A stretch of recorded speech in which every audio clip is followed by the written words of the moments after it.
I'm a retired elementary school teacher. I retired in 2006. If I have that correct, that was 14 years ago. When I was 6 years old, I began to stutter. During my teens and my 20s, I stuttered severely. At times, I could not get out any words at all. So in my case, I chose to find a treatment program that would enable me to deal with stuttering. Given my interest, I'm very much impressed with a website and a network called PREVNet. That's PREVNet. The PREVNet website, PREVNet stands for Promoting Relationships and Eliminating Violence Network. It was founded by Deborah Pepler of York University and Wendy Craig of Queen's University. This website, or this network, was set up in 2006. So I strongly recommend, if you have an interest in bullying, especially in evidence-based overviews of bullying, what it is, how to address it, all kinds of information, I strongly recommend PREVNet. It's a non-for-profit network of 130 leading Canadian research scientists, and it includes 145 graduate students and emerging scholars. It includes 30 universities and 62 national youth-serving organizations. And among the topics that you will find at the website is an overview of PREVNet, a discussion of what bullying is and what we can do about it. There's a discussion about signs of bullying, dangers of bullying, what parents need to know, what kids need to know about bullying, what teens need to know, what educators need to know. And it also discusses types of bullying. I recommend this website very highly.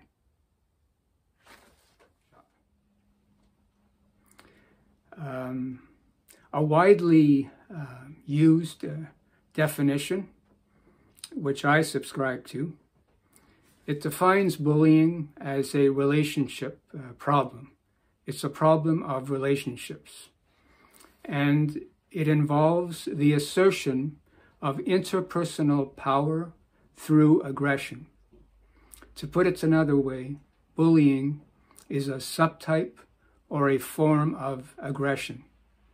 Other forms of aggression include things like harassment, intimidation, violence in a wide variety of forms, both verbal violence and physical violence and social violence. And from my perspective, it also includes structural violence and systemic discrimination. But I'm getting ahead of myself ever so slightly. So we can say that it's a problem of relationships. It involves the assertion of interpersonal power through aggression. And also in the standard definition, bullying involves negative physical or verbal action that has hostile intent. It also causes distress to the victims of bullying. And it is repeated over time and it involves a power differential between bullies and their victims.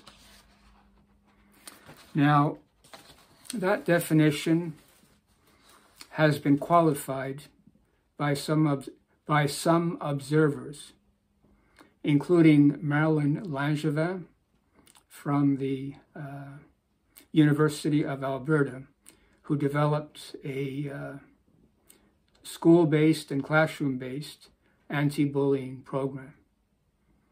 She has noted that on some occasions, a single instance of bullying can have a tremendously negative impact on a person's life. So we don't always need to say, according to Marilyn Langevin and others, we don't always need to say that bullying is always something that is repeated.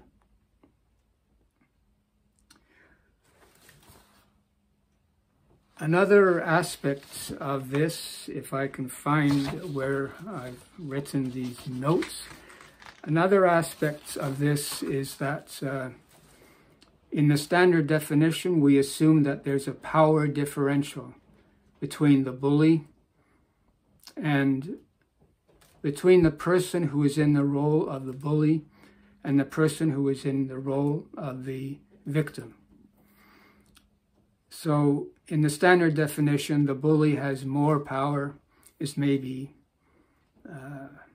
larger, is physically stronger, or in some way is more powerful than the person toward whom the bullying is being directed. And what Marilyn Langevin and others have pointed out is that sometimes bullying can occur where there is no evidence power differential.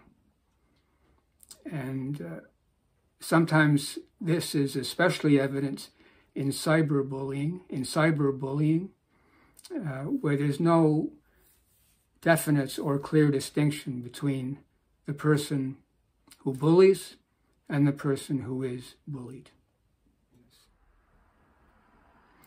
I can just say a few words about my own situation.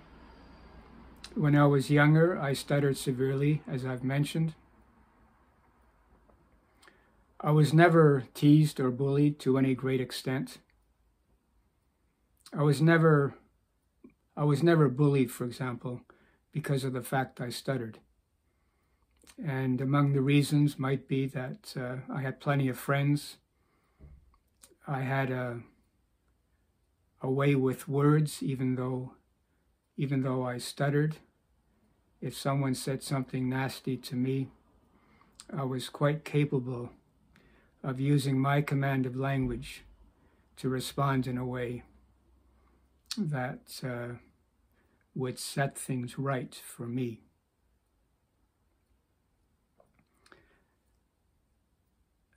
Even though that's the situation, one of the things that I felt was a sense that I didn't really belong to the human race. I believe that, as one of my friends from years ago from my volunteer work said, she felt that she lived on Planet Stutter, and it was a separate planet from planet Earth. And I certainly felt that. I felt that I really wasn't a part of the human race. And it happened every once in a while. I would meet someone and just through their body language and their way of speaking with me, they communicated to me that even though I stuttered, I was okay. I was a fellow human being. And I don't remember too many things from when I was younger. My memory isn't the most fantastic. Unless I write it down, I forget all kinds of things. So many things from years ago are just a blank. and I'm just as happy to leave it as a blank. But I do remember those times when someone communicated to me that I was okay, and I am indeed a full-fledged member of the human race. And that sense of belonging to the human race was such a powerful thing for me. And I really appreciate that a number of people, just in the course of speaking with me, made it a point to welcome me into the human race. And that to me is a form of compassion. It's a form of empathy. And it just underlines that sometimes the smallest things that we do out of kindness can have a lasting, positive, lifelong impact.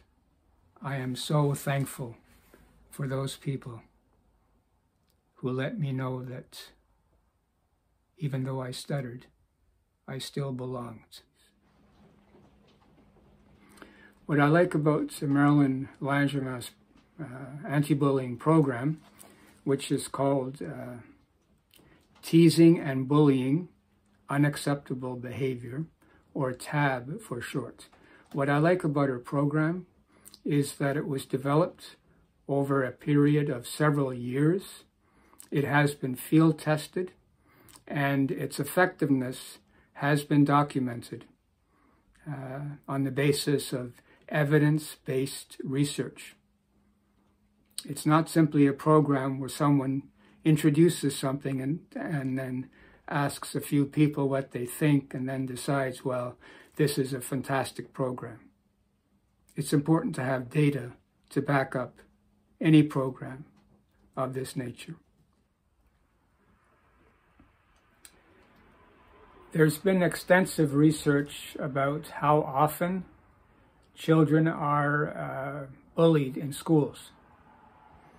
And a consistent finding in the research is that children who stutter are more frequently subjected to bullying than is the case with students who don't stutter. So one time I was back at my school for some evening event, and I went up to the second floor of the school. It's a small school, and there were students walking up and down the hallways, and one student came up to me and said, "Hey, I know you. You're Mr. Peel. My older brother was in your class a few years ago, and he told me a story that I'll never forget. My brother said Mr. Peel, when I was in grade 4, told the class that he stuttered. And he said that if any child, any student in the school who stutters is getting teased, then Mr. Peel wants to know about it. Because if Mr. Peel hears that some kid who stutters is being teased, Mr. Peel will get mad." And when the student, of course, said that Mr. Peel would get mad, what he was saying was that he would find a way to deal with it. And that indeed is what happened. I had one student who was being teased by a couple of other students, and so I had a quiet talk with each of the students who were alleged to be teasing, and that was the end of the teasing.